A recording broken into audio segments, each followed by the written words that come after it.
Welcome back to another video. This is take two. I mistakenly got very off topic and ranty about mental health, and at the end of the day, nobody really cares. So, we are redoing this and we are refilming this.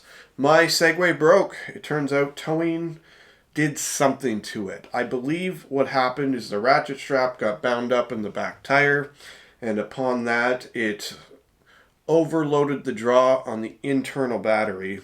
So it is giving me error code 21, no internal battery.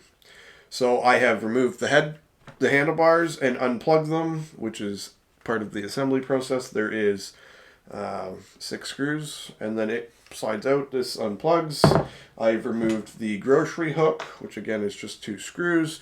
I removed the external battery, which is 3 screws. I have voided my warranty, which is this little sticker, and I'm going to remove this back plate, hopefully to get at the last 2 screws, or maybe I voided it for nothing. I don't really know. I haven't been this far yet, because the scooter came basically in this situation, and then I just went bunk, screw, power charge, out, and I was on the road ripping. So, got a little bit to figure out, but that is the fun of fixing things. So stay tuned, and we are going to tinker away at my scooter and see if I can't diagnose whether it's the BCM or the internal battery that is currently giving me a problem.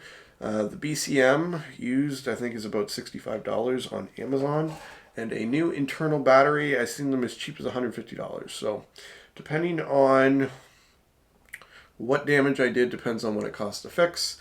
Obviously I posted those videos and maybe made $1, so this was not a good financial decision, as most of my decisions are not. But that is how we learn, and that is how we have fun. So let's continue on the trail.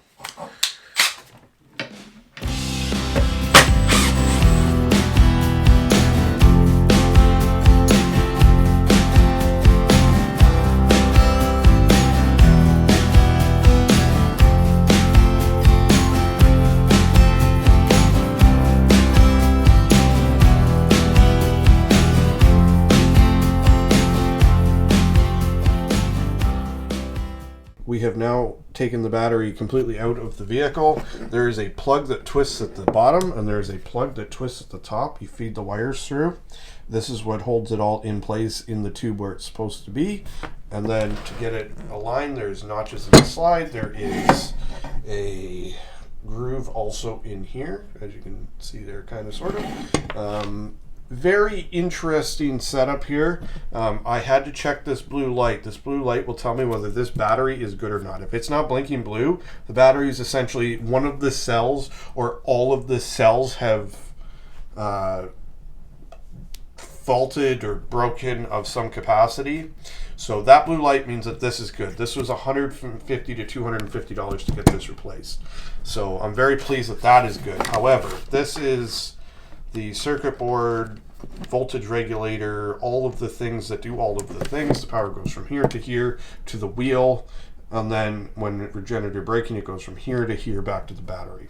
So something in here is not good. There is a very faint smell of burnt electronics. I'm trying to utilize my fancy studio lighting, and I'm about to sneeze. So there is something in here.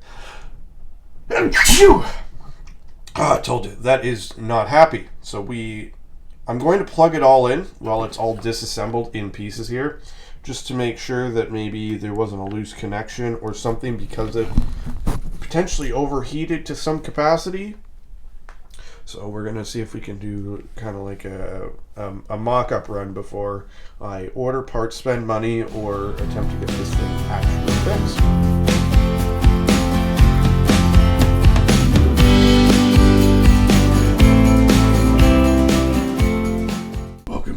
Beeping.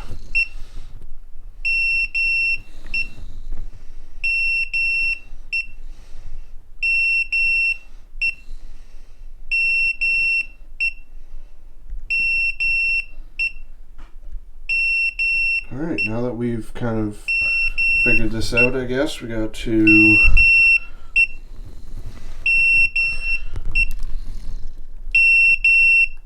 error code 21. Everything is connected as it should be. And you can definitely smell a little more burnt electronics now that it's all plugged back in and technically able to operate. So I would say I definitely fried the control module in there. Alright, I think I pretty definitively concluded that I fried the electronic control module. So I am now going to look into getting my hands on one of those. Probably Amazon it, because Amazon seems to just do everything. So why not? What did we learn? Probably one of the most important things to take into account when you are doing things that the vehicle was never designed to do. I learned that I need a better scooter. This scooter has done a great job. Had I have not towed with it like a butthead, it probably would have never had an issue ever. This scooter has like 1,300 kilometers on it, give or take a few. So it's by no means not done a great job. And this by no means affects my judgment or decision on how much or how little I like this. It is still a very good product. I did push it far, and running a ratchet strap through the back tire where it was binding, not a great decision. But I did it. We're here. I had to get it picked up. I got it home. You live, you learn. I mean, my whole life's kind of fallen apart. So this is just another thing that's kind of par for the course. So I'm going to get some parts. I'll make a follow-up video, and we will get this thing hopefully back up and rocking. I have moved to a metropolis. I am living in Mississauga, Ontario, and I have a bazillion kilometers of everywhere I can go and investigate and check out and explore. So this would be absolutely lovely to get up and going. Or get something better. I'm going to assume if I had like a Cabo or something of a higher end with a bit more of a sturdy back fender, that I could actually make something really cool.